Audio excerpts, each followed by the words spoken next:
Bonjour à tous et bienvenue dans cette vidéo sur l'électricité et l'énergie dans laquelle je vais parler de la notion de puissance.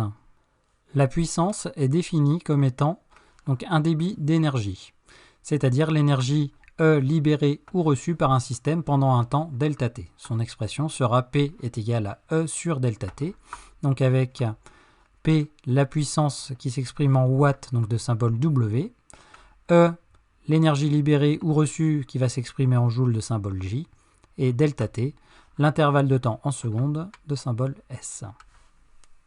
Donc pour illustrer cette notion, voici quelques exemples de valeurs de puissance. Tout d'abord la puissance donc fournie par le moteur d'une voiture qui est de 74 kW. Donc en général, ce n'est pas donc le watt qui est utilisé pour comparer la puissance d'une voiture, mais plutôt donc le cheval vapeur.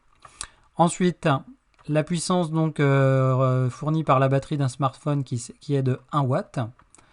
Ensuite, la puissance donc fournie par le corps humain qui est de 60 watts.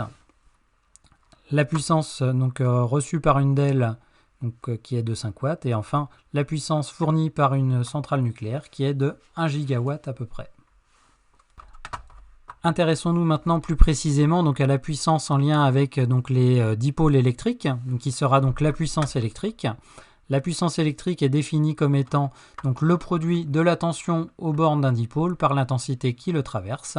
Donc P est égal à U fois I, avec donc P la puissance en watts de symbole W, U la tension aux bornes du dipôle en volts de symbole V, et I l'intensité du courant en ampères de symbole A. Suivant s'il s'agit d'un dipôle récepteur ou générateur, on donc parlera de puissance reçue ou fournie. Donc dans le cas d'un dipôle générateur, on dira qu'il s'agit d'une puissance fournie au circuit, alors que quand il s'agira d'un dipôle récepteur, on parlera de puissance reçue. Voici donc quelques exemples de puissance électrique. Tout d'abord, donc le cas d'un abonnement EDF. En général, un abonnement EDF est lié donc à la puissance du compteur, ici qui sera par exemple de 12 kW pour l'abonnement classique. Ensuite, un téléviseur LCD va consommer à peu près 200 watts. Il va recevoir 200 watts du circuit.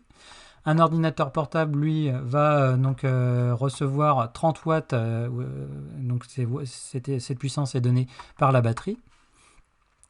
Ensuite, un aspirateur, lui, va donc consommer une puissance de 1200 watts.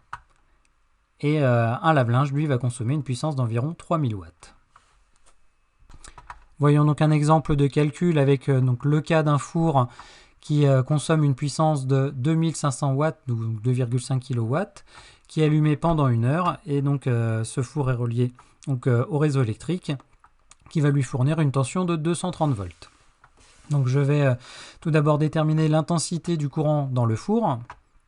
Donc à partir de la relation P égale U fois I, je sais que mon four a une puissance de 2,5 kW, qu'il est soumis à une tension de 230 volts. Donc je peux en déduire l'intensité en faisant P sur U, ce qui me donne ici, donc en remplaçant par les valeurs numériques, 2,5 kW correspond à 2,5 fois 10 puissance 3 watts, divisé par 230 volts, ce qui me donne, en gardant deux chiffres significatifs, ici 11 ampères. Donc dans le circuit électrique du four ici, j'ai un courant de 11 ampères qui est donc un courant très important.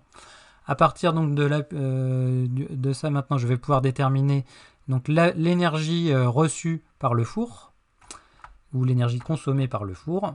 Donc ici, j'utilise la définition de la puissance avec l'énergie. P est égal à E fois E sur delta T, pardon.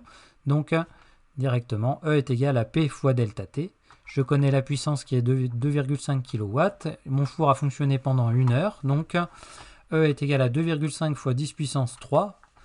60 fois 60 correspondant au nombre de secondes présents dans 1 heure, c'est-à-dire 3600, ce qui me donne ici une énergie de 9,0 fois 10 puissance joules, c'est-à-dire 9 mégajoules.